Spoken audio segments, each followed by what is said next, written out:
Sziasztok! Üdvözöllek titeket a Thousand PS Magyarország YouTube csatornáján. Én Barbie vagyok, és ahogy láthatjátok, az MTK Sportpark előtt állok, ugyanis ezen a szép napon az első napja van az idei 2026-os motorkiállításnak. Ugye, ami a tavalyi évben került 8 év után először megrendezésre, Dodor segítségével jóvoltából.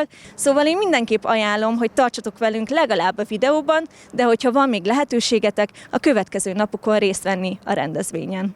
Gyertek akkor, és most nézzük meg együtt, hogy kik is vannak itt a rendezvényen.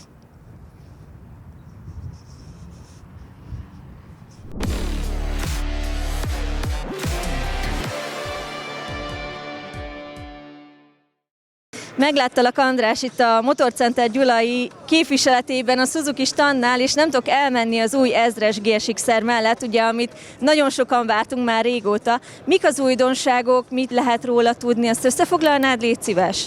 Igen, örülök, hogy eljöttetek ide a Suzuki standhoz. Tulajdonképpen az újdonság most tényleg a GSX R1000, amit ugye láttok is itt mellettünk. Nagyon jó színek az új 2026-os évben, amik kijönnek, illetve az 1000-es négyhengeres K5-ös blokk továbbra is tarol, és hát ez egy nagyon várva várt modell, már ideje volt felfrissíteni egy picit.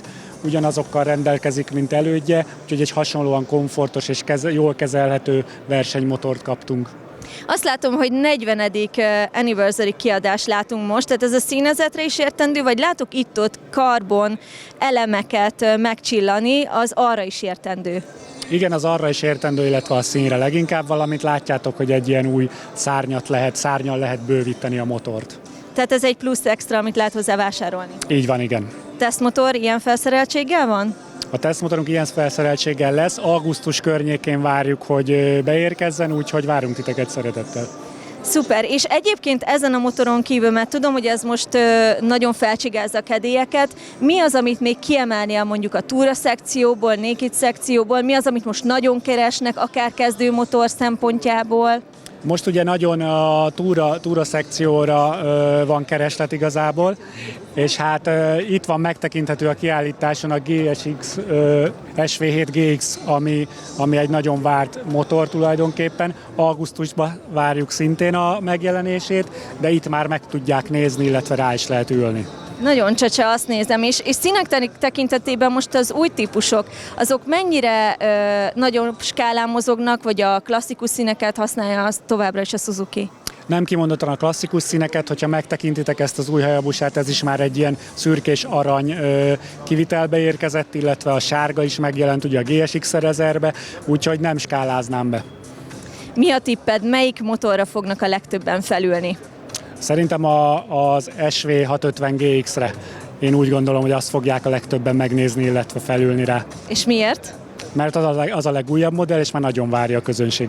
Szuper, köszönöm szépen, mi is körbenézünk, és akkor később találkozunk. Én is köszönöm, sziasztok! Szia! Itt vagyunk a Honda standjánál, amit azért elég nehéz nem észrevenni, ugyanis elég sok motorral jöttek ki, illetve nagyon szép a stand, de azért is álltam meg ennél a motornál, mert ez egy különlegesség, tehát hogyha jól látom, az egy elektromos verzió. Zsolti, összefoglalnád, hogy mit érdemes erről tudni? Én meg közben ráülök, mert még nem ültem ilyen motoron. Oké. Így van, a hétvége folyamán megtekinthető a Hondának az első motorkerékpárja, ami egy elektromos verzió. Nagyjából azt érdemes róla tudni, hogy valahol 60 és 100 km közötti a hatótávolsága, és 130 km a maximális sebessége. Hogy tetszik? Nagyon érdekes, mert nagyon keskeny a tankja, közben ilyen nakedes feeling van rajta, az ülés ugyanúgy keskeny, de megfelelően hosszú. Én nekem csak egy kérdésem van ilyenkor, hogyha mondjuk valaki egy kicsit nagyobb tempót szeretne menni, ugye nincs plexie, ez vásárolható egyébként később hozzá? Minden bizonnyal lesznek hozzá extra tartozékok, egyébként, hogyha megnézed az elejét, a lámpa és a műszerfal takaró idomzat úgy van kiképezve, hogy valamilyen szinten szélvédelmet fog nyújtani a használójának. Szuper, de nem is ragadnánk le itt, ugyanis nagyon sok motor van nálatok, úgyhogy nézzük meg a következő újdonságokat az idei évre. Folytatnánk a CB 1000-es sorozattal, ugyanis itt állunk egy újdonság előtt, a GT előtt, ami egy idei szenzáció, illetve van még két másik testvére is, az F, illetve a Hornet verzió. Mindegyik típusról tudnál egy-két információt átadni itt a közönségnek, illetve hogy mi igazán az újdonság itt a GT kapcsán? Három modellről beszélhetünk, aminek az alapja a CB1000 Hornet, ami a tavalyi évben jelent meg. A CB1000 Hornetre idén szerencsére épül két új modellünk, a CB1000 GT és a CB1000F, ami egy retro vonalat képvisel. A GT-t évek óta vártuk már, végre a Hondának is lesz egy olyan 4 hengeres 1000-es nagy túramotorja, amivel be tud lépni ebbe a szegmensbe, és remélhetőleg sokat fogunk tudni belőle értékesíteni a túrázók körében. Nézzük már egy kicsit körbe ezt a motort, mert én úgy látom, hogy iszonyat kényelmes, ugye nyilván túramotorról van szó, azt látom, hogy állítható plexie van, hátul is kényelmesnek tűnik, gumírozottak elől-hátul a lábtartóik, szóval nem csak kinézetben, kényelemben, komfortban ad egy ilyen túrára megfelelő extrát, hanem akkor igazából újdonság az egész úgy, ahogy van. Így van, mindenképpen újdonság, és szerencsére a Honda követte azt a vonalat, amit az NT1100-nál elkezdett, hogy alapfelszereltségként nagyon jó árérték arányban nagyon sok extrát tudunk hozzá adni. Alapáron jár hozzá markolatfűtés, 2 darab oldaldoboz, középállvány, állítható plexi és kézvédő. Ez mindenképpen fontos a túrázók szempontjából. Szuper! Mit említenél még meg? Műszaki innovációban a Honda mindig élen járt, és a dupla kuplungos váltó gyártása most már több mint 10 évre nyúlik vissza, de nyilván ezen nem elégedtek meg a Honda mérnökei, és kifejlesztettek egy új technológiát, az e-clutch szisztémát, amit most már egyre több modellben alkalmaznak, és idéntől tavaly a CB650, CBR650 sorozatban indult el, idén viszont számos modellben megtalálható már ez a technikai újdonság. Mit érdemes erről tudni? Tehát mondjuk egy nem sok tapasztalattal rendelkező, akár kezdő is válaszol iklácsos modellt nyugodtan, vagy ez annyira furcsa lesz neki, hogy inkább a tapasztalattal rendelkezőknek ajánljátok? Nagyon fontos tudni, hogy maga a szerkezet hogy működik. Sokan azt gondolják, hogy ez egy automata váltó, bár a nevében benne van, hogy a kuplungja van elektronizáltan automatizálva, tehát itt váltani mindenféleképpen kell, sőt a használó eldöntheti, hogy akarja használni a kuplungot vagy nem. Nyilván kezdőknek ez azért lesz jó, hogy aki esetleg bizonytalan az elindulásban, megállásban, annak ez egy nagy segítség lesz abból a szempontból, hogy tudja, hogy nem fog tudni vele lefulladni, és egyébként manuálisan a kuplung használatával tudjuk aktivizálni vagy inaktivizálni a rendszert, tehát teljesen kényelmes és a mai kornak megfelelő innovatív technológia.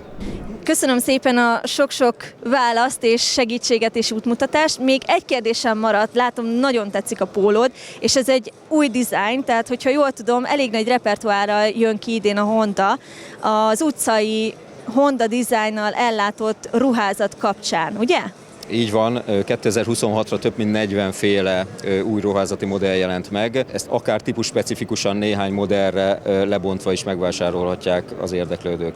Igen, nézegettem, van például nagyon szép sárga Monkey is, és csajos verzióban is, úgyhogy aki érdeklődik, az nézzen szét a Honda honlapján. Köszönjük szépen! Köszönöm én is. Nem hagyhattam ki azt a pillanatot, amikor megláttam Andit felülni a Hornetre. Ugye ez egy nagyon közkedvelt motor a hölgyek társaságában vagy körében is, és az lenne a kérdésem, hogy neked mi tetszik ezen a típuson? Mert láttam, hogy felültél, nézegetted, és nagyon nagy volt a mosoly az arcodon.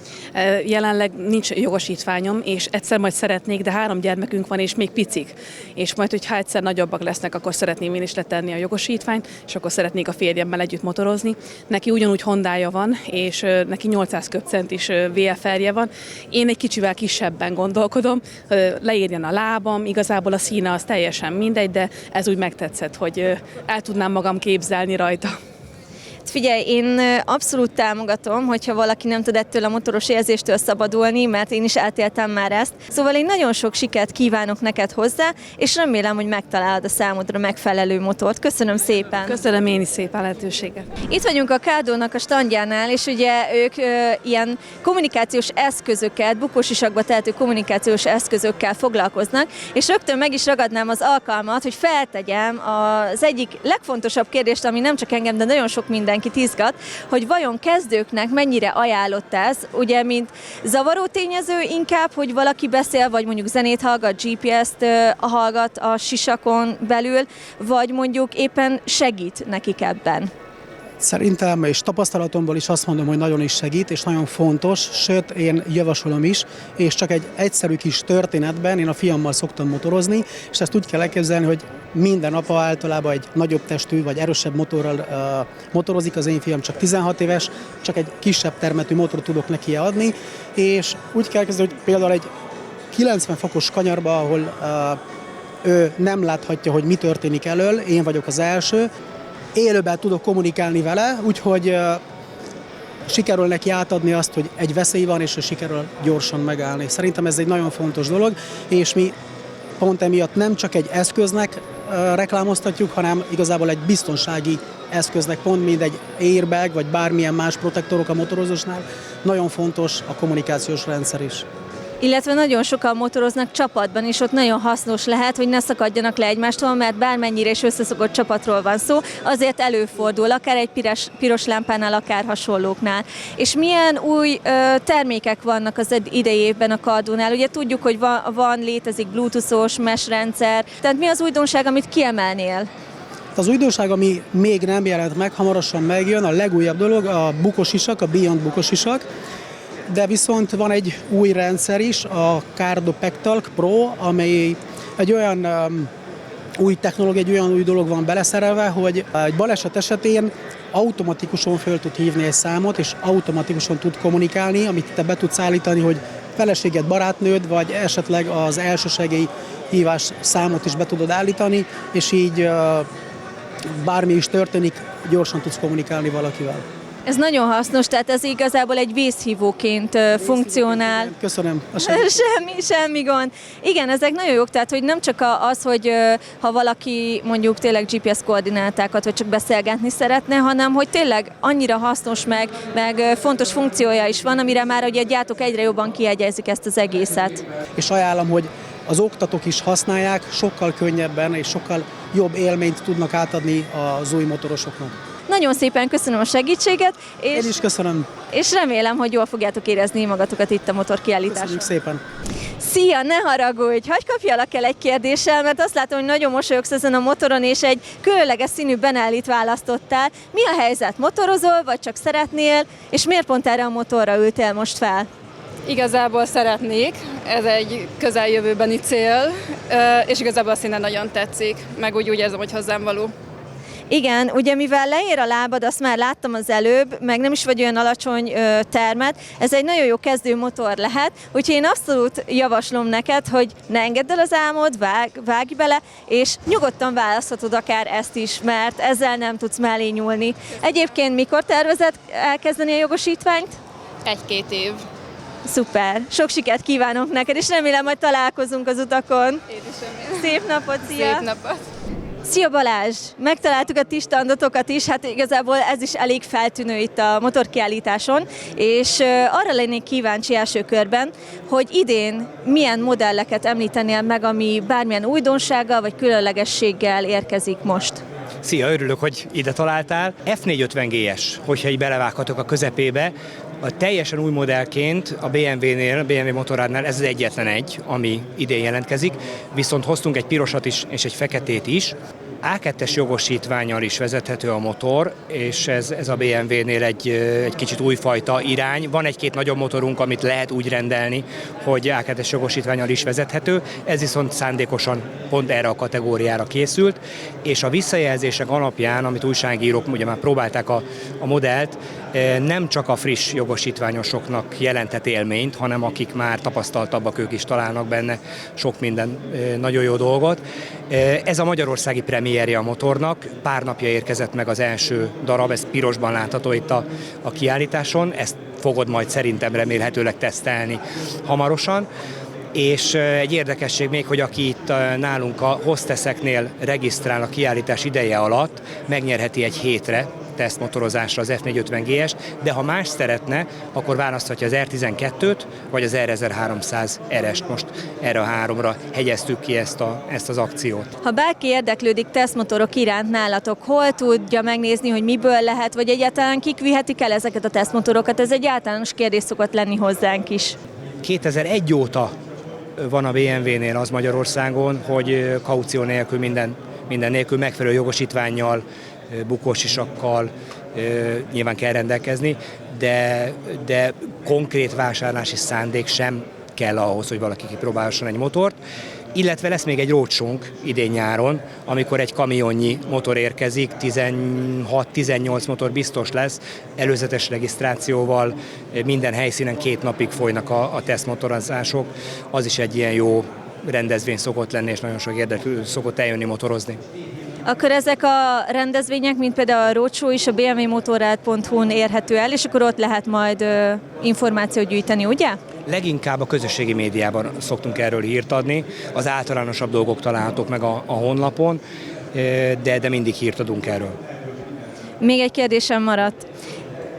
Válaszolhatsz csak erre a rendezvényre vonatkozóan is, vagy mondjuk az elmúlt 1-2 év tapasztalataira alapozva. Melyik az a motor típus, vagy motor kategória, vagy igen, tehát hogy például azt is mondtad, hogy sportmotor, vagy túramotor, vagy bármi, amit a legtöbben keresnek most nálatok? Hát nálunk ez az utóbbi 20 évben nem kérdés. Nálunk a nagy GS, a Boxer GS. Amin mi dolgozunk, az az, hogy a 900-as kategóriát minél inkább ismertté tegyük, és minél többen tudják kipróbálni az F900R-t, XR-t, vagy az F800 GS-t, mert nagyon jó motorok.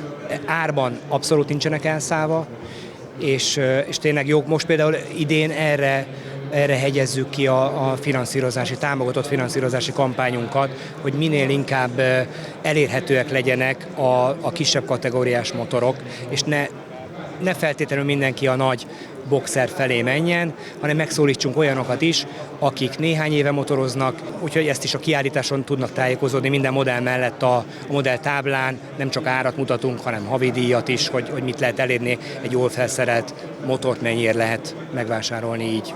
Köszönöm szépen, és remélem nagyon szép napotok lesz itt, nagyon-nagyon sok látogatóval, hogy ne tudjatok pihenni. Nagyon így készültünk, 4 napig nem pihenünk. Köszönöm.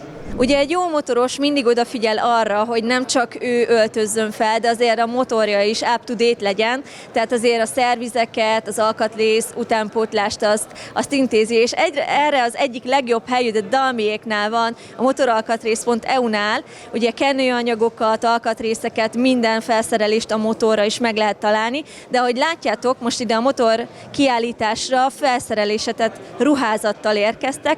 Dalmi, mik most nálatok az újdonságok, vagy mi az, amit kiemelnél a motoros felszerelések kapcsán? Alapvetően mi most Furigen márkájú ruhákkal érkeztünk. Én úgy tudom, hogy nem nagyon lehet itthon más üzletnél kapni. Azt nem merem kijelenteni, hogy kizárólag nálunk van, de kevés helyen kapható. Úgyhogy most szeretnénk itt bemutatni a kabátokat, egy-két ilyen repicuccot, pulcsit, pólót, de inkább a kabátokon és a kesztyűkön van most itt a hangsúly.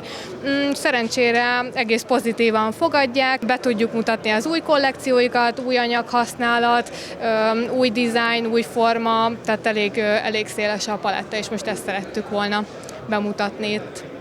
Most nem lennék azért azoknak a motorosoknak a helyébe, aki felszerelést keres, mert tényleg nagyon széles a repertoár, és pont ez a rendezvény egy ékes példa arra, hogy egy kicsit így meg is kavarodik az ember, hogy most mit vásároljon. De amiben ugye nagyon erősek vagytok még, és szinte én ki tudom azt is jelenteni, hogy egyedülállóak, ugye az alkatrész és egyéb motorhoz szükséges cuccotok, az iszonyat sok van, és nagy raktárral is rendelkeztek. Mi most az, amit így kiemelnél, mint újdonság ott, azon a területen, vagy van-e bármilyen hatása a jelenlegi ugye világban hallható híreknek, mondjuk a kenőanyagokra, az olajok árára, vagy bármi? Mi a helyzet most ezzel kapcsolatban?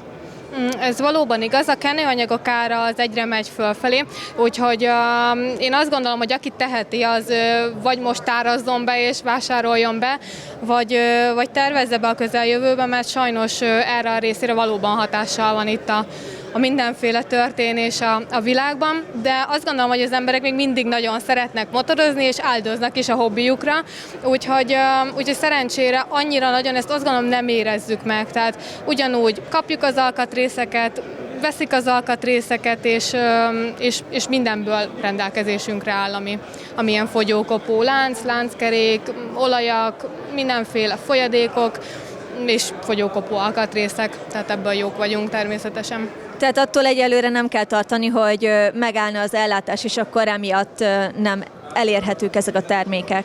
Ilyen jellegű információt nem kaptunk, viszont most nem csak nálunk, hanem mindenütt beindult a szezon az összes környező országokban, ahonnan az alkatrészek érkeznek, úgyhogy lehet hogy lassabban fog érkezni valami, de igyekszünk nagy raktárkészletet felhalmozni, és mindenkit kiszolgálni időben.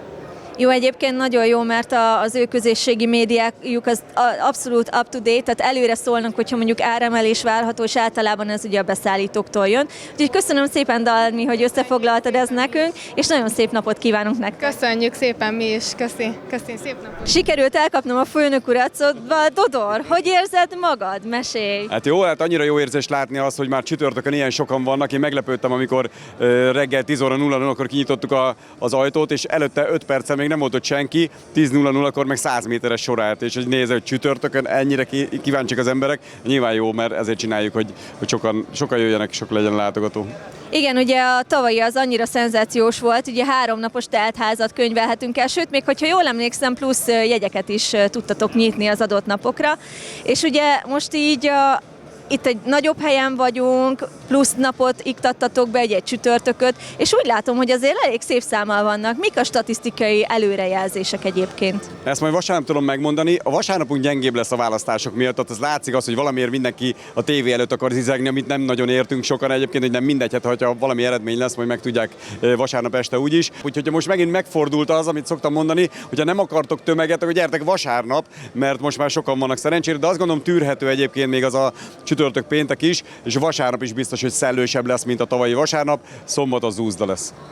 Most körbenéztünk itt egyébként, a repertoár az nagyon jó, nagyon jól összetettétek, és sokkal rendezettebben lehet itt a látogatóknak körbe mászkálniuk, mert ugye tavaly sokkal zsúfoltabb volt, külön szekcionált helyek voltak, de egyébként mi a terved jövőre? Vagy még egyelőre szeretnéd túlélni ezt a 4 napot és aludni egyet? Ilyenkor mindig azt szoktam mondani erre a kérdésre ezekben a napokban, hogy a tervem jövőre a hétfő reggelig alvás. Hát alapvetően megint csak azt mondom, hogy a világ 8. csodája, hogy másodszor is lett motorkiállítás. Nyilván az én fejemben vannak remények a 2027-es kiállításra is, de az első 1-2 hónap az egy nagyon helybe topi, mire mennek majd a helyszínkeresés, visszajelzés, esetleges megállapodás. Nehéz úgy tovább lépni, hogy a jelenlegi helyszínek az adottságai jók, hogy kültéri programot tudunk adni, óriási parkoló van itt a hely mellett, és nem olyan sok ilyen helység vagy lehetőség van azért még Budapesten sem, hogy kiszolgáljon minden igényeket. Meglátjuk, hogy mit az a jövő. Igen, jó, hogy említetted, hogy kinti programok is vannak, mert ugye ez teljesen feldobja, és kicsit ilyen családiassá teszi az egész rendezvényt, mert nem csak az, hogy meg tudják nézni az új motorokat, vagy adott esetben körbenézni, hogy milyenek az új bőrruhák, vagy kiegészítők, hanem tényleg egy sót is kap az ember. Mi az, amit nagyon vársz még itt a hétvége kapcsán? Mondjuk bármilyen előadás, vagy valami csattanó lesz esetleg, vagy... Én szeretném elcsípni a Talmának a motorindítását, most lekéstem róla. Az minden egyes alkalom egy óriási nagy ilyen borzongás az, amikor beindul az a GP105-ös motor. Ilyet élvezem én is ugyanúgy. Hát figyelj, 6-szor jövök el itt a H2R mellett, és még mindig tudod, így megállok mellett, hogy úristen, így remeg a lábam, hogy csak egyszer az életbe próbálhassak ki egy ilyen motort. Úgyhogy nekem is sokat, nem tudtam például erről a motorról, de hogyha fölmegyek a kuriózum motoroknak az egyik részére, és ott vannak a 90-es évekbeli kis kedvenceim, 9 RR CBR 92-ből, GSX 1001, meg mellette a Bimota YB8, 3 darab dupla körlámpás. Én már az old school vagyok, akit a dupla körlámpa felizgat, mert az egész gyerekkorom azzal telt el, hogy megláttam egy dupla körlámpát, és tudtam, hogy az a minden, a dupla körlámpa egy motorban minden, és most is ránézek, tudod, hogy olyan más benyomásokat keltett a motorozás a 90-es években, mert annyira elérhetetlen volt Magyarországon a motorozás, nem léteztek motoros ruházati cégek, stb. És ha megláttál egy nyugati motort, mindegy, hogy ez sportmotor volt vagy nem, az biztos, hogy megkérdezel itt bárkit, Erdős Csavival beszélgettünk erről, ugyanazt mondta, pedig ő aztán idősebb nálam, hogy a 90-es években meglátott egy bármilyen német rendszámú motort, ami Magyarországon volt, és így állt mellette, és egyszerűen nem hitted el, mint a leszállt volna egy UFO. Igen, hát nagyon sok kiállító van itt, de azért azt se felejtsük el, hogy a Dodor Shoppal te is megjelentél, és lehet, hogy én vagyok lemaradva, de elég érdekes volt látni az arcodat, vagy hát a logódat ilyen különböző spréken. Összefoglalnád, hogy mit lehet most itt kapni? Igen, nyilván én is kitelepülök a saját csopommal, hogyha már itt van egy ilyen lehetőségem. Alapvetően tavaly népszerű volt, illetve többen kérik mindig, hogyha utcán összefutunk, hogy pont nincs nálam a könyved, és akkor írd alá, hogy tavaly is oda mentem meghatározott időpontokban a standomra, és akkor ott dedikálom a könyveket, illetve maga a láncspray próbálok olyan irányba elmenni, hogy kevés ugyan a termék, de legyen népszerű a motorosok körében, és nem igaz, hogy vannak ilyen bögre meg kulcstartó, én ezeket azokat annyira nem szeretem, mert nem hasznos termékek abból a szempontból, ajándéknak szeretik, de úgy gondolom a láncspray az hasznos. A nem kardánosoknak hozzá kell tenni, mert a kardánosok mindig kényszert éreznek, hogy minden láncspray videó alá odaírják, hogy nekem kardánom van, jó, hát akkor nyilván nem neked szól a termék. Igen, hát reméljük, hogy jövőre is megszervezed ezt a rendezvényt, mert én szeretnék itt lenni, és mindig egyre nagyobb és csodásabb és bővebb a kínálat, amit meg lehet nézni. Úgyhogy aludd ki magad majd hétfőn, talán még kedden is, és akkor kezd el a 2027-es szervezést, jó? Köszi szépen! Köszönöm szépen! Itt vagyunk a vérlovagoknak a standjánál, ami azért is különleges, mert nekem van egy kérdésem hozzátok. Először jött a motorozás, és aztán vérlovagok lettetek, vagy valahogy ez fordítva kezdődött el? Igen, ezt el tudom neked mondani, hogy ez konkrétan mindenki motorozni szeret, és ebből adódóan azt mondja, hogy hú, de jó lenne majd kék villogóval menni, és akkor jövünk ide, és majd Budapesten utcai száguldozunk, de mindenki úgy kezdi el először, hogy kék villogóval szeretne járni. Aztán jön az első nap, amikor elviszi ezt a sürgős vért, odaadja a nővérke kezébe, a nővérke megköszöni, aztán látja akár egy gyereknek a szüleit, és azt mondja, hogy úristen, ez nem a kék villogóról szól. Ez arról szól, hogy mi elszállítjuk azt a vért, és megmentünk vele egy-egy életet. Ez egy önkéntes munka, amúgy 50 vagyunk most már, ez folyamatosan bővül. Most jelenleg 3 millió ember él felünk, és tegnap én is amúgy 24 órás szolgálatban voltam, úgy jöttem ma ide dolgozni. Igen, levezettem 550 kilométert, és pont egy ilyen eset volt, hogy az utolsó fuvarom, nem mondhatom ki a kórház nevét, de egy szívkórházba volt, ahol konkrétan egy 3 éves gyereknek vittem szívműtéthez vért. Szóval én nagyon örülnék, hogyha mindenki adna 1%-ot nekünk, mert ez mind benzinre megy. Ezt akartam mondani, hogy még időben vagyunk, és még lehet titeket beállítani annál a kérvénynél, szóval én mindenképp javaslom, hogy a vérlovagokat támogassuk, és nem csak motorosok, hanem úgy mindenki. Köszönjük szépen, és sok sikert, meg kitartást kívánok nektek! Köszönjük szépen! Hogyha Kawasaki, akkor a Good Times Tour nem első alkalommal szervezitek meg ezt, és egész nagy flottával járjátok az országot, ami azt jelenti, hogy az új modelleket szinte bárki kipróbálhatja, nyilván regisztráció után. Mesélnél, hogy idén ez hogy fog kinézni? Így van, először is kezdjünk azzal, hogy ez már 3. év. Szóval már egy ilyen hagyománya vált az egész program. 15 darab tesztmotor lesz, azt úgy néz ki, hogy 10 darab központi tesztmotor ugye a Kawasaki küldi, és mindegyik kereskedőnek van még 5 darabja. Egy hetet motorok töltenek gyakorlatilag mindegyik kereskedésnél. Jelenleg 11 darab kereskedésünk van a Magyarországon, szóval 2 Budapesten is, a másik 9 a másik többi városokban. Ami még fontos mondani, hogy április 15-én kezdődik az egész, és az Ivanicsnál kezdődik Budapesten, és akkor szépen lassan ugye mindegyik városba ellátogat.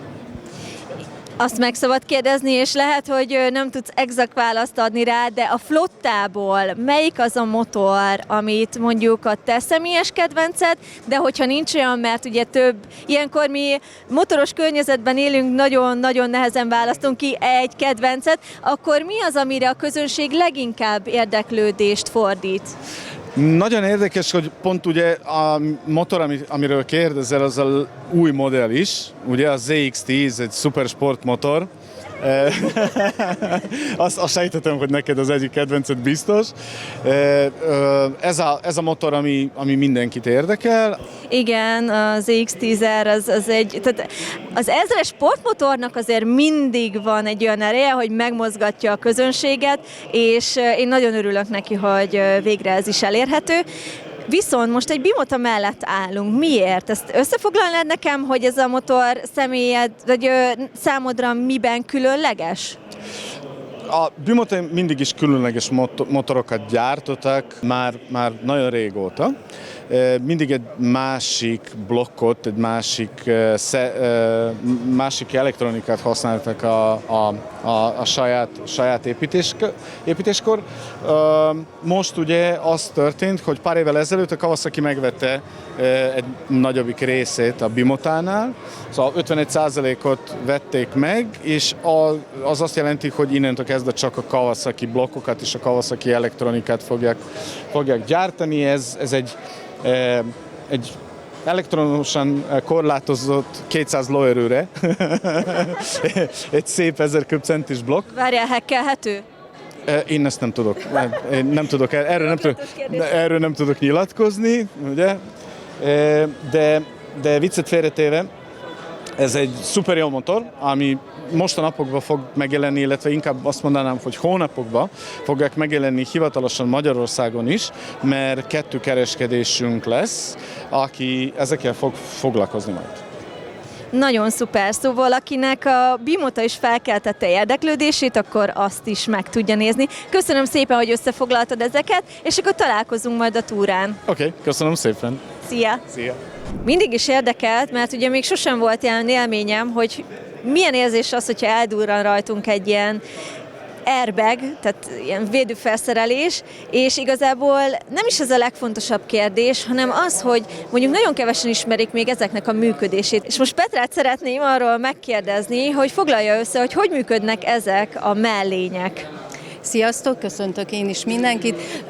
Többféle módon működnek ezek a légzsákos mellények. Van olyan, ami mechanikus módon indítható, és vannak, amik elektronikus módon indíthatók. Maga a technológia egyébként magyar találmány, ezt kevesen tudják, több mint 20 éve létezik a Highlight cég, ez egy francia cég, a termékeinket Franciaországban gyártják, és remélem hamarosan te is megérzed azt, hogy milyen az, amikor elműködik egy légzsák. Érdemes kipróbálni azoknak, akik motoroznak ezt az érzést, hiszen egy elsőre egy picit meglepő lehet, amikor egy mellény eldurran, nem jár nagy hanggal egyébként. A védő térfogata 17 és 28 liter közötti, tehát amikor a mellény felfújódik, akkor a mellkast, a hátat, a gerinc teljes részét, a csípő vonalát is megvédi, és ami nagyon fontos nekünk a Highlightnak, hogy megtámasztja a sisakot, így az ostorcsapás sérülés ellen is maximális védelmet nyújt, tehát a fejünk nem tud elmozdulni, mert olyan erős a megtámasztása. A motoros termékeink mellett vannak lovasoknak és kerékpárosoknak is légzsákos termékeink, és említetted, hogy nem sokan ismerik, szerencsénkre egyre többen ismerik a termékeinket, egyre népszerűbbek vagyunk Magyarországon is, szerte a világon. Ugye, hogy említetted, hogy azért régóta vagytok már a piacon, és én láttam itt mellényt, és ami még érdekesség, itt pont mögöttem azt hiszem van is egy, hogy légzsákos hátizsák. Tehát, hogy összefoglalnád, hogy nagyjából milyen típusú ilyen légzsákos termékkategóriátok van, és hogy melyiknek mi a különlegessége?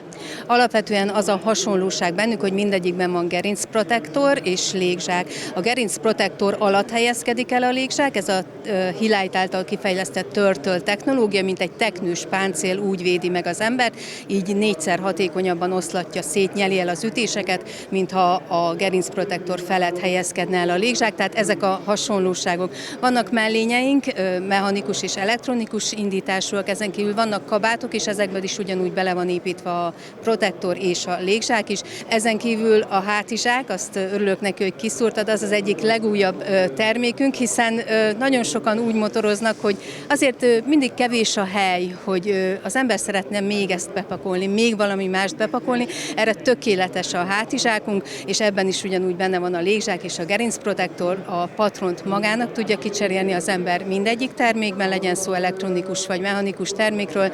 Ez is egy nagy előnye, úgy véljük a mi termékeinknek, és a legújabb termékünk pedig itt látható a hátam mögött, ez egy off-road mellény, ezt a Dakarral tesztelték, fejleszgették, 5 évvel ezelőtt indult el a fejlesztése, most került piacra pár hónappal ezelőtt is, mi már be tudjuk itt mutatni a nézelődőknek, vásárlóknak.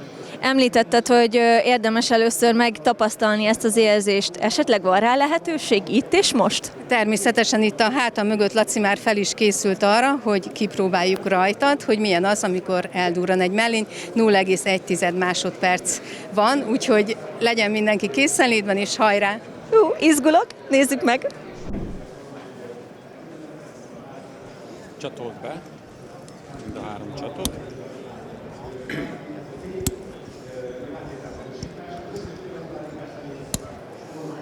És ugye így van a motoron a heveder, amikor felszállsz a motorra, becsatolod, mint a biztonsági övet. Ezzel el tudlak húzni egy 30 kg súlynak megfelelő erőt, ki kell fejteni, hogy elműködjön. Most kicseréltük a patront, és újra elműködik. Amikor baleset történik, akkor elszállsz a motorról, és a következőt fogod érezni. És akkor most megnézzük, hogy nyeli az ütést megint. A verőember.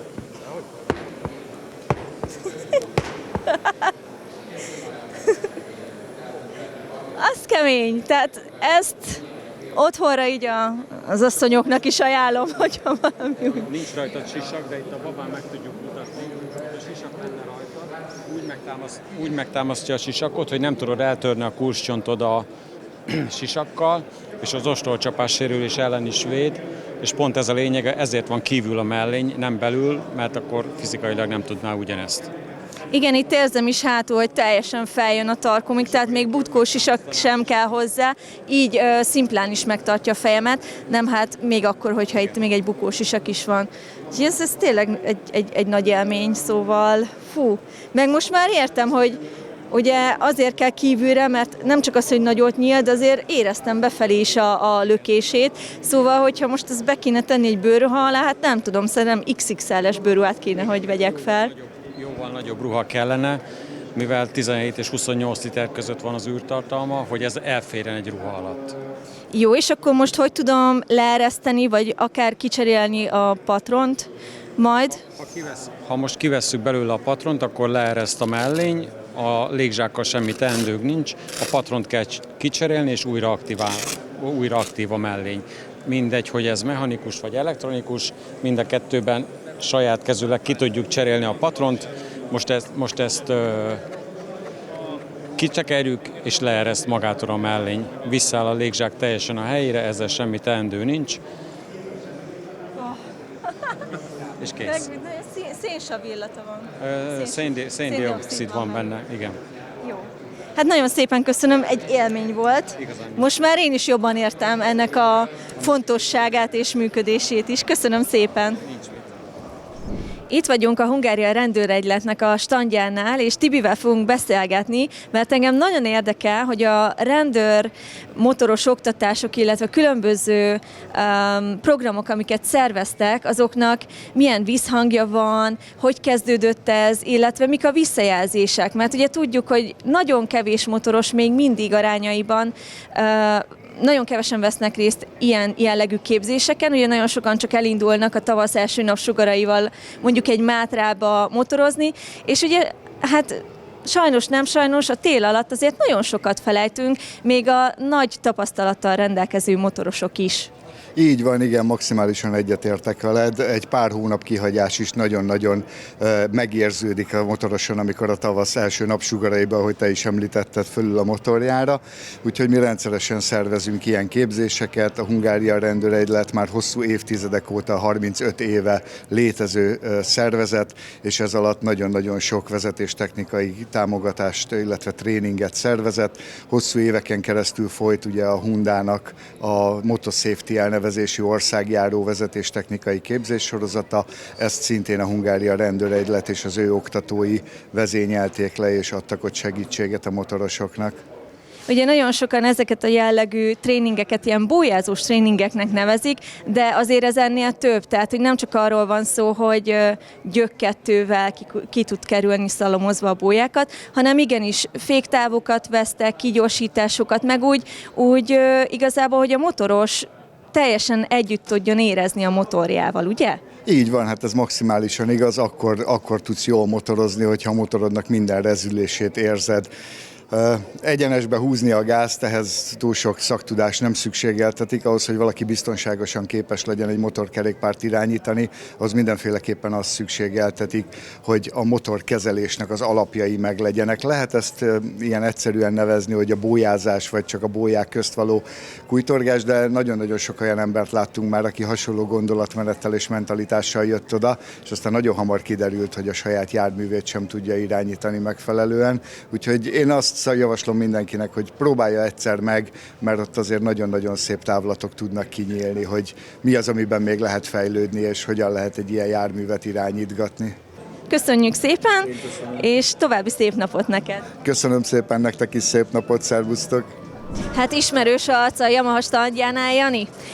Ezt a típust már 1 éve várjuk, hogy kipróbálhassuk itt Magyarországon, és végre megérkezett. Ha jól tudom, akkor idén már tesztelhető is, ugye? Igen, így van, ahogy mondod. Velem együtt megérkezett az R9 is, ez a mi központi tesztmotorunk. Mik az újdonságok idén? Ugye most tudjuk, az R9-re már régóta várunk, R7 már van, az R3 az egyre népszerűbb ugye a kis kategóriában, a kezdőmotorosoknál, lányoknál kiemelten, én úgy tudom, illetve ugye van itt több széria is. Így van, mindenképpen fontosnak tartom elmondani azt, hogy ma a jelenlegi motorpiacon a legszélesebb kínálatot a kezdők, újrakezdők, hölgyek számára a Yamaha adja.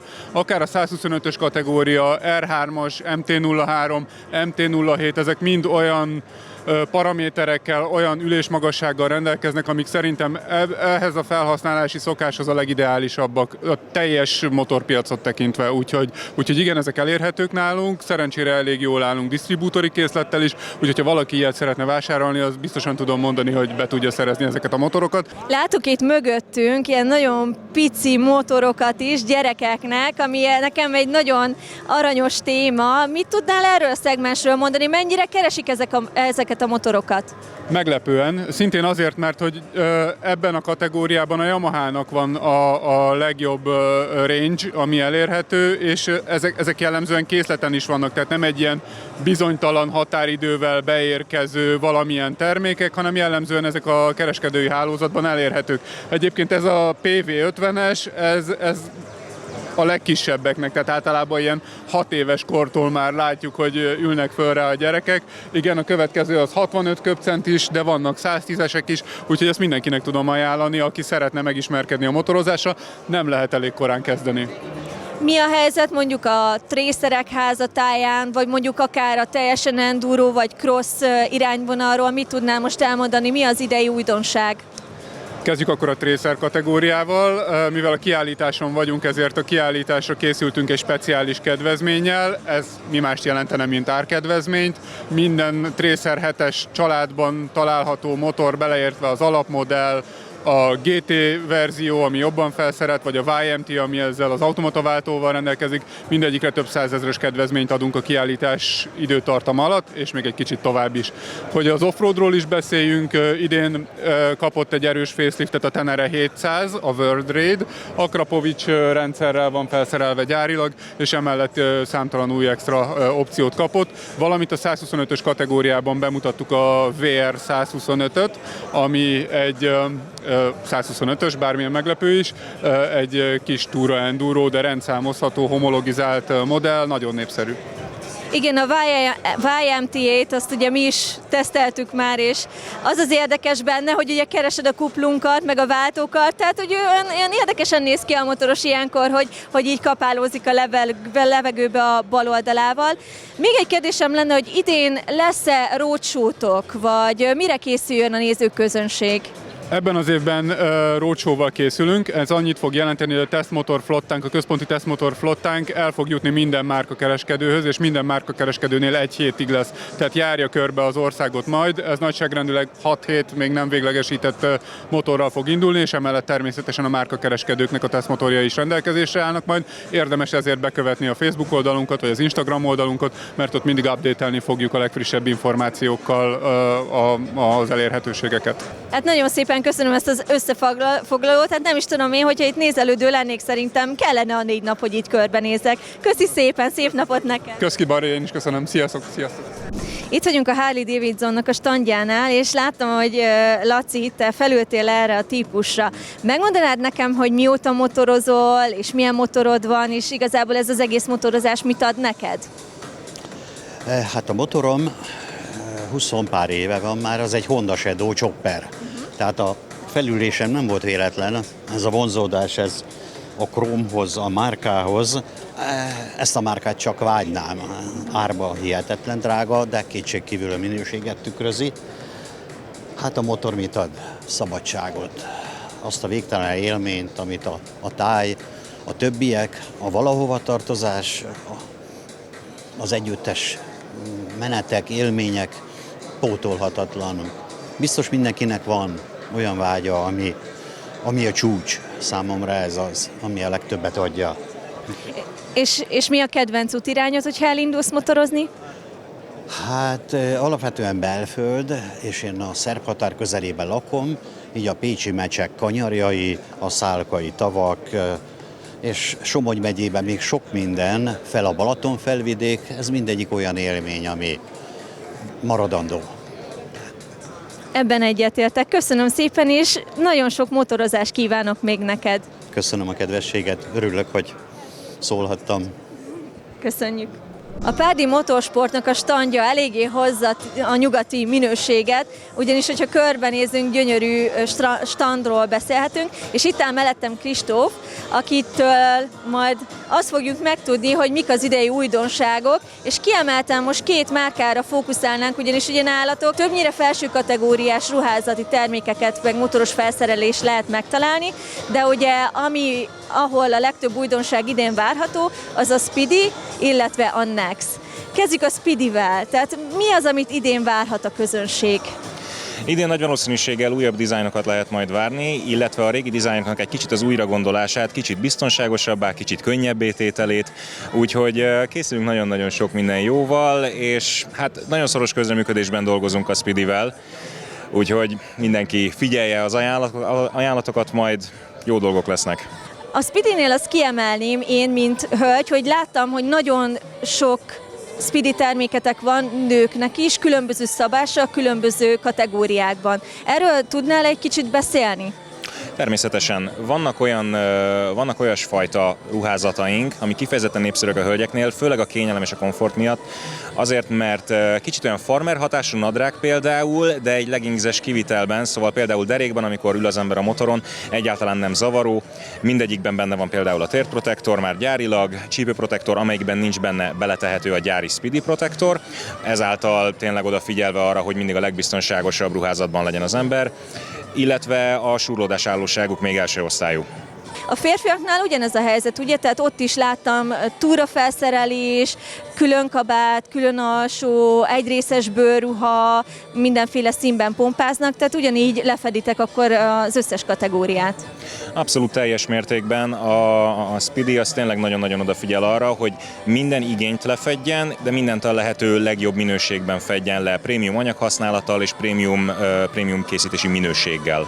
Egy tippem van itt a motoros hölgyek részére, ugye nagyon nehéz nekik a kis méretű, vékony kezükre, csuklójukra adott esetben bőrkesztyűt találni, és a Speedynek kifejezetten ilyen nagyon karcsú bőrkesztyűi vannak, szóval érdemes ezt is majd megnézni. Itt mögötted látjuk ezt a sor új sisakot, és igazából ez a Nex márka, ez itthon még nem annyira elterjedt, viszont azt nézegettem, hogy minőségben azért nagyon ott van. Mit tudnál ezekről mondani? Hát gőzerővel dolgozunk azon, hogy ez egyre ismertebb és népszerűbb legyen, azért, mert őszintén hiszünk abban, hogy ez a márka megérdemli a figyelmet. Egy prémium Portugáliában gyártott kézzel készített sisakról beszélünk, amíg 25 éve gyártják igazából a sisakokat, de hogyha ránéz az ember, azt gondolnád, hogy sokkal-sokkal több. Nagyon-nagyon komfortosak, nagyon-nagyon minőségiek, ahogy össze vannak téve, és hogy ki vannak gondolva, és hát igazából nagyon-nagyon széles amúgy a színválaszték is, hogyha valaki inkább az esztétikára próbál hajtani a biztonság mellett. Egy csajossal itt nagyon szemezten, egy csajos színnel megmutatnád ezt gyorsan nekünk? Természetesen. Ha minden igaz, ő lesz az. Ő a Nexnek a prémium versenysisakja. Egy karbonsisakról beszélünk, ami amúgy jelenleg messze a rivális karbonsisakok ára alatt megkapható nálunk. Kifejezetten könnyű, ugye versenysisak lévén ráhajtottak arra, hogy nagyon-nagyon biztonságos, könnyű legyen, az anyaghasználata az valami zseniális. Napszemüveg nyilván nincsen benne, mert hát a versenypályán erre nincsen szükség, viszont hogyha valaki vesz egy ilyet, jár hozzá a víztiszta plexi, a hozzátartozó sötétített plexi, illetve hátul ez a csinos kis spoiler, ami föl és letehető. Mi föltettük, mert nagyon-nagyon jól néz ki. Igen, ezzel vett meg engem is egyébként, úgyhogy nekem nagyon tetszik, illetve több színben is elérhető. De ugye ez csak egy a többi közül, szóval érdemes lesz majd körbenézni.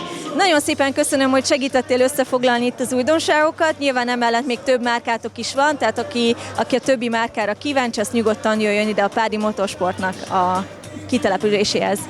Nagyon-nagyon köszönjük, és gyertek el hozzánk bármikor, heti 6 napban nyitva vagyunk, nagyon jó fejek vagyunk, nagy a választék. Köszi szépen, Kristóf! Köszi szépen, nektek is, sziasztok!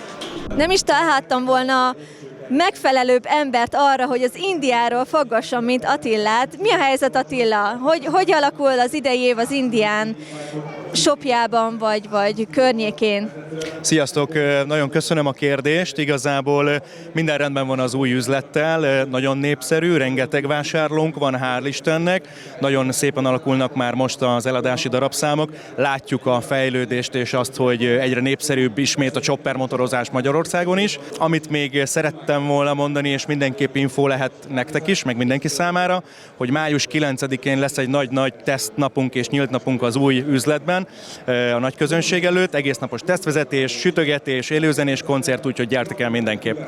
Tehát egy jó kis közösségépítő. Egy kérdésem még lenne azért, ugye ti már készítettetek egyedi motort, egyedi indián motort, hogy van-e esetleg ilyen tervetek idénre vagy a következő időszakra?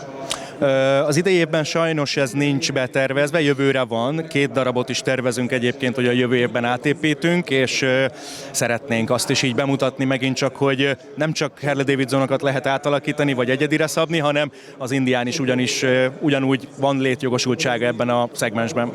Hát én mindenképp sok sikert kívánok hozzátok, és tudod, majd megyünk még mi is nézelődni hozzátok, mert azért egy-két motortípusnak itt az indiánnál is olyan hangja van. Én nem vagyok egy chopperes típus, de azért ott nekem is dobog a szívem rendesen. Köszönöm szépen! Én is köszönöm, gyertek mindenképp! Hogyha ugye a motorkiállítás, nem hagyhatjuk ki a sorból világbajnokunkat, Talmát sem. Szia, Talma! Szia, hello Barbie! Első kérdésem az lenne, hogy érzed magad, és hogy mi a helyzet, mik az idei céljaid? Hát ez a múlt, ugye a világbajnoki címem az Apriliával, olasz motor, ez pedig a jelen, meg a jövő, a Ducati nagykövet lettem, és hát ez nem csak egy nagyköveti szerep számomra, hanem egy olyan váltás, ami egy szakmai váltás, és egy új fejezet. Itt mellettem a nagyköveti motorom, a V4 Panigale, amit hamarosan fogok próbálni Misánóba. A V2 Panigálit már próbáltam, mert a versenycsapatom, a klubomnak a versenyzői, Kecskés Bence és Farkas Kevinők fognak indulni a Ducati kupasorozat Ducati saját bajnokságában, és akkor még nem fettük fel, ez 3 hete volt egy teszt, nagyon jól mentek a srácok, és ott ki tudtam én is próbálni a V2-es Ducatit, ami nagyon nagy élmény volt, de hát az igazi az majd ez lesz, hiszen ugye ez a legerősebb sportmotor most, amivel ugye Márquezék is tesztelnek, és köröznek, és tréningeznek. Úgyhogy ezt már nagyon várom, hogy kipróbáljam. De hát nem csak a motorozást, hanem a tudásmegosztást, azt, hogy ugye a Ducati mellett megy a minimotor programom, ahol éves szinten 5000 gyerek tudja kipróbálni a motorozás alapjait, és az egész ökoszisztéma, ami a motorozás körül van, ez egyre erősödik, még jobban erősödik, mint valaha körülöttem, és ilyen Ducati partnerséggel, együttműködéssel pedig még jobb lehetek, és egy ilyen márkát képviselni, ez egy megtiszteltetés és öröm. Hát elsősorban gratulálunk hozzá. Tudom, hogy ez neked egy váltás volt, és egy nagyon nagy vágyad.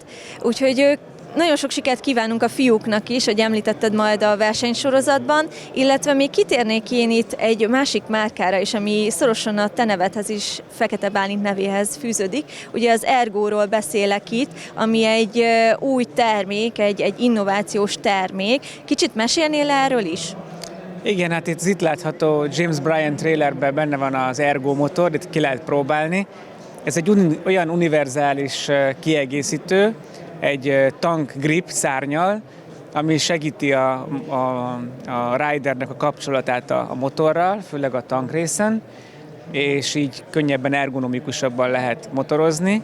Ennek nagyon fontos, hogy hogyan rakjuk fel, ehhez van egy használati útmutató a weboldalunkon, a www.ergo-racing.com oldalt, és hát már a világ legnagyobb versenyzői használják, éppen azért, mert leveszi a terhelést a kézről.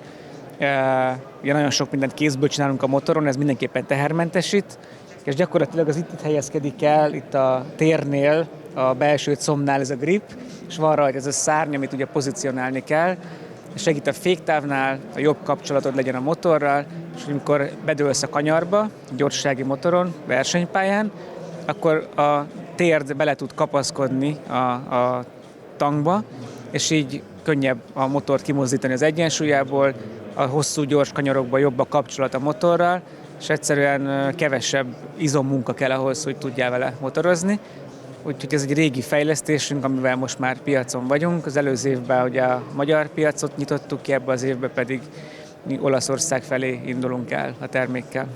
Nekem már ugye volt szerencsém ezt kipróbálni, még a tavalyi szezonban, de ugye folyamatosan fejlesztetek, és ugye egyre jobban bővítitek majd a termékpalettát, úgyhogy remélhetőleg minél nagyobbra nő az Ergo is, és ugye vele együtt majd az új irány is megadja majd azt a boldogságot az életedben, amit ezután is szeretnél így követni, illetve reméljük, hogy majd a növendékek is meghozzák majd azt a vágyott eredményt, amit a sok-sok éves, évtizedes munkának köszönhetően neked, amit beletettél, azt majd így visszacsatolásként tudják hozni. Úgyhogy köszönjük szépen Köszönöm az idődet, szépen. És akkor minden jót kívánunk! Sziasztok! Itt vagyunk az Oxfordnak a standjánál, és most pont arról beszélgettünk, ugye, hogy maga a márka először a kiegészítőkből indult el, és most már, ahogy láthatom, egész nagy repertoár van motoros ruházat kapcsán is. Tudnál nekünk segíteni egy összefoglalóval, hogy mit is érdemes tudni erről az egészről, milyen széles választékotok van, illetve idei újdonságokról, hogyha tennél pár említést, az nagyon szuper lenne. Valóban mindenféleképp a kiegészítők azok, amik az Oxfordnak az alapját képezték, viszont azóta most már ruházatuk is van, és nagyon komoly ruházat, és folyamatosan fejlődik a ruházatban. Minden termékünk van gyakorlatilag, ami a ruházathoz kell. Van férfi, van női, úgyhogy gyakorlatilag abban is fölnőtt most már az Oxford a többiekhez, de még mindig azért a kiegészítő az, ami a leghangsúlyosabb. Nagyon sokféle újdonság van mindig, egyszerűen nem is lehet bemutatni, több mint 5200 terméke van kiegészítőben az Oxfordnak, a szelep sapkától kezdve a napelemes akkumulátor töltőn át minden van, de fújható fenékpárnától kezdve minden van, amit az ember bármint egyszer eszébe jutott valakinek, hogy a motorra kellene, azt gyártja az Oxford. Úgyhogy ez nagyon sok, nehéz is megismerni a termékeit, itt érdemes tényleg böngészni, mert tényleg az ember mindig talál valami újat, úgyhogy most már itt dolgozom ide, még mindig találok egy csomó új dolgot, amit eddig nem találtam, és most már van kesztyűre ragasztható ilyen kis tapi matrica, hogy tud a navigációt is, tehát mindig van valami, amit én is találok. Mi az, amit mondjuk a kiegészítőkből kiemelnél, hogy szerinted nagyon hasznos, és nem is gondoltál volna rá korábban, hogy mondjuk arra szükséged lehet? Vagy mondjuk jött-e valaki vásárló ezzel a témakörrel? Számomra meglepő volt az, hogy mennyire sok Hosenträgert adunk el. Tehát először nem gondoltunk, sok kabáton vagy nadrágon van, iszonyatos mennyiség fogy belőle, tehát nagyon kell az ember, és egy csomó ilyen apróság van, amire mi nem is gondolt, vagy én nem gondoltam, mert nem használtam. Igen, a választék például itt is, pont itt a táskáknál állunk, tehát mindenféle combtáska, tanktáskától kezdve ide-oda tehető táskák, kicsik, nagyobb. Így van, motorok lesz. Most ami egy nagy újdonságunk, azt meg megmutatom nektek, van egy új dobozunk, ami egy alumínium doboz, ami felszerelhető a motor, ez egy 2026-os termék, nagyon jó áron, nagyon jól néz ki, és az is most tényleg az nagyon, nagyon kelendő lett hirtelen. És mennyire népszerűek így az Oxford, mint márka alapjaiból következtetésképpen a ruházati termékek? Vagy még itt kicsit így gyerekcipőben jár? Alapvetően az, hogy megismerjék az emberek, az még gyerekcipőben jár. Tehát ezt meg kell ismertetni, nem csak az emberekkel, a viszonteladókkal, mindenkel, akik értékesítenek, és egyébként mindig őket kell először meggyőzni, mert utána ő meg fogja majd győzni a saját vásárlóját, de ez is működik, ez is folyamatosan fejlődik. Hát én sok sikert kívánok ehhez, mert tényleg most már nagyon nehéz választani, de egyre jobb, mert ugye van miből választani, hogy mi a megfelelő az adott motorosnak a céljához. Köszönöm szépen az összefoglalót, és minden jót kívánok nektek! Jó, köszönöm szépen, mi sziasztok! Triumph ugye az a motormárka, ami körül most egyre nagyobb érdeklődés forog, úgyhogy bele is csapnék a lecsőbe, melyik a legeladottabb típusotok? Nagyon nehéz megmondani, mert holt versenyben vannak ezek a típusok. Egyébként a Street Triple 765 RS, ami nyilván egy ilyen ikonikus modellje a Triumphnak, amiből nagyon sokat adunk el, a másik pedig a Tiger sorozat. Itt fejfej mellett van az 1002-es és a Tiger 800, úgyhogy nyilván látszik, hogy a túra szekció megy nagyon egyrészt Magyarországon is, illetve nálunk is, és hát a Moto2-es blokkal szerelt Street Triple, ami mindent visz és örök sláger, úgyhogy ezekkel dolgozunk most nagyon jókat. Szóval Az lenne még a kérdésem, hogy idén melyek azok a típusok, azok az újdonságok, amit kiemelnél, mert ugye elég széles, egyre szélesebb a palettátok, és egyre nagyobb területet fedtek le. Igen, ez valóban így van. Azért nehéz erre válaszolni, mert idén 29 modellünk újul meg, vagy pedig teljesen új lesz, tehát gyakorlatilag a teljes range így megváltozik. Én azt mondanám, hogy ami most idén nagyon nagy újdonság, és nagyon-nagyon számítunk rá, az a Trident 800-as. Ugye a 660-as nagyon sikeres volt, most ezt egy kicsit emelték a szintet a Triumfnál, úgyhogy ebben nagyon-nagyon bízunk, illetve idén ugye a 400-as sorozat az, ami most még jobban bővül. Eddig sem volt kevés tagja, de most már itt van a Tracker, és itt van a Traxton is. Ezek annyira frissek, hogy eznek múlt héten volt spanyolban a bemutatója, úgyhogy gyakorlatilag mi is most találkoztunk vele először.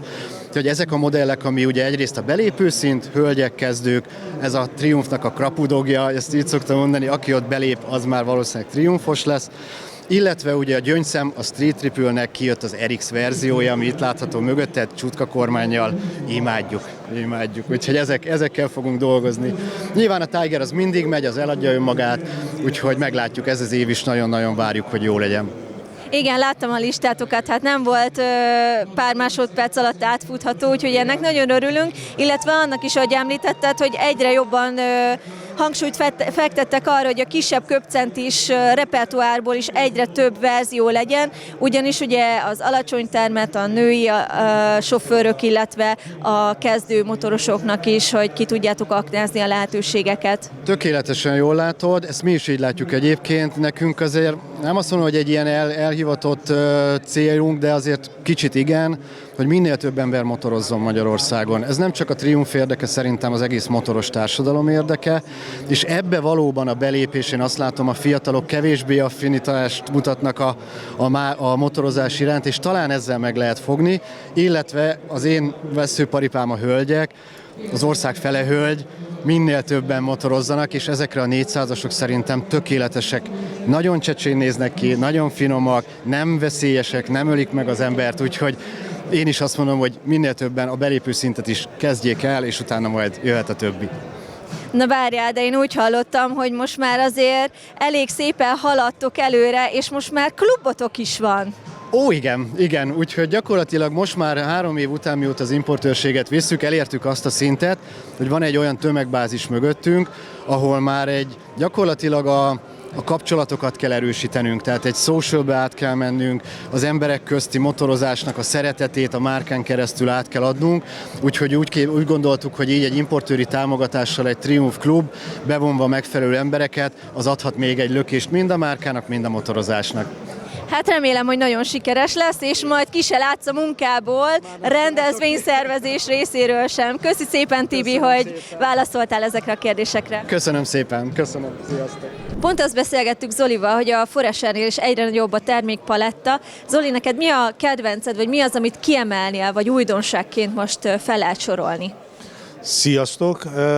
A 4-es márka egyre jobban fejleszti a sport, illetve a verseny ruházatát, többek között a kesztyűket, illetve a motoros ruhákat.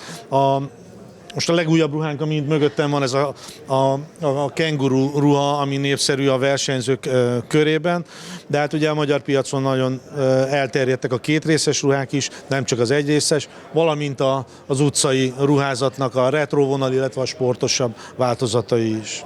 Igen, és egyre több magyar versenyző is választja ezt a márkát, ugye? Igen, hála Istennek most a Kovács Bálint is az új csapatával az Endurance versenyen egy 4-es ruhába fog versenyezni. Az imént láttam róla egy nagyon jó videót, amin már bemutattam talán az esését is, hogy csodálatosan dolgozott, hogy megvédte a ruha az épségét a Bálintnak. Én nézegettem itt a ruhákat, hogy azért vannak különböző színkombinációk, de mégiscsak itt a mögöttem látható retro stílust emelném ki, mert teljesen jó az, hogy mindenféle palettátok van, és most ugye ez a retro, ez a klasszikus, úgymond lifestyle motorozás, az egyre felkapottabb újra. Mennyire mennek ezek a szerkók? Erősek vagyunk ugye a Scramble Bobber vonalon, ugye most nagyon népszerű, én is most Scramble-el motorozom. Ugye vannak női, illetve férfi változatai ezeknek a ruhákban. Annak örülök, hogy kiemelted a női változatokat is, mert ugye, mint tudjuk, a nők nagyon nehezen találnak maguknak ruhát, ugye szabás és egyéb miatt is, meg hogy ugye kisebb a kínálat. Mennyire jellemző az, hogy hozzátok is betérnek a hölgyek, és tudnak maguknak választani forrás ruhát? Ugye a nőknek mindig nehezebb a választás, viszont ugye az egy nagy probléma, hogy kevesebb a női motoros, de hála Istennek nagyon sok nő megtalálja a női szamású ruháit, de egyébként vannak kesztyűink, vannak kabátjaink, ami a női vonalakat nagyon szépen kiemeli. Látok itt mögötted farmereket, kordurákat, illetve ugye, ahogy említetted, a két érzben is erősek vagytok. Melyik az a textil farmer mondjuk, vagy típus, amit így ajánlanál első körben? Hát a férfiaknak most a legnépszerűbb az a zöld, ami a babán is rajta van, a zöld kordura kevráler és sütésű protektoros nadrág, több színválasztéka van, illetve elég nagy kínálatunk van most és kényelmes farmer nadrágokból. Én már sok éve használom őket, nem is tudok elindulni egy ilyen biztonságos nadrág nélkül a motorozásra. Mindenkinek tudom ajánlani, továbbá itt is van női lehetőség, női fazonú, női nadrágokkal. Szuper ezt hallani. Hát köszönjük szépen, hogy összefoglaltad, és remélem, hogy nem fogsz unatkozni a mai nap, illetve a motorkiállítás során. Én is köszönöm szépen. Szia! Sziasztok! Tamással arról beszélgettünk, hogy ugye az örök kérdés, hogy kezdőknek ugye mennyire ajánlottak ezek az interkommunikációs eszközök, ugye bukósisakba beletenni bármiféle olyan dolgot, ami mondjuk elveheti a figyelmet, de igazából arra se feledkezzünk meg, hogy ez azért nagyon sokban segít. Mi a véleményed így most az Interfon, illetve a Szenának a disztribúciója kapcsán? Én azt gondolom, hogy akár kezdő valaki, akár régi motoros, bármilyen felhasználó is legyen az, a kommunikáció az nem vonja el a figyelmet, hanem inkább segít a motorozásban, hisz motoros és utasa úgy tud közlekedni, hogy nem hátrafordulva kommunikál az utasával például, hanem teljesen az útra tud koncentrálni, és így az eszközök segítségével tudnak akármilyen eszmét cserélni. Tehát ez mindenféleképpen szerintem előny, és nem hátrány. Tehát a figyelmet azt nem vonja el semmilyen szinten. Igen, tehát az információ átadás ilyenkor nagyon hasznos lehet, főleg mondjuk, hogyha valaki csapatban motorozik, az első leadja a drótot a leghátsónak, illetve tudják egyben tartani a csapatot is adott esetben. És most egy kicsit itt az Interfon, illetve a Sena mellett is állunk. Mi a különbség a két márka között? Illetve van-e olyan, hogy dedikáltan az egyik márkát ennek a csoportnak ajánlanád, a másik márkát egy másik motoros csoportnak vagy közönségnek? Azt gondolom, hogy nagyon minimális különbség van a két gyártó között.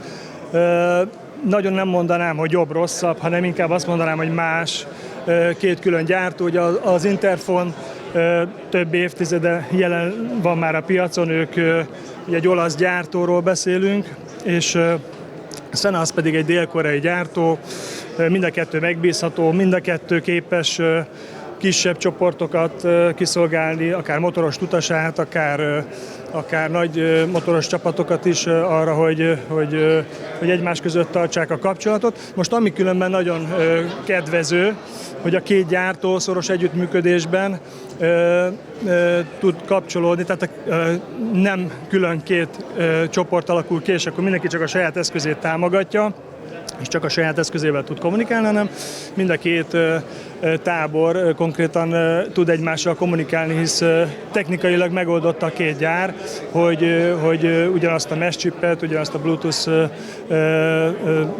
chipet használják, ezáltal van átjárás a két gyártó között, és tudnak egymással kommunikálni. Ez egy jó dolog.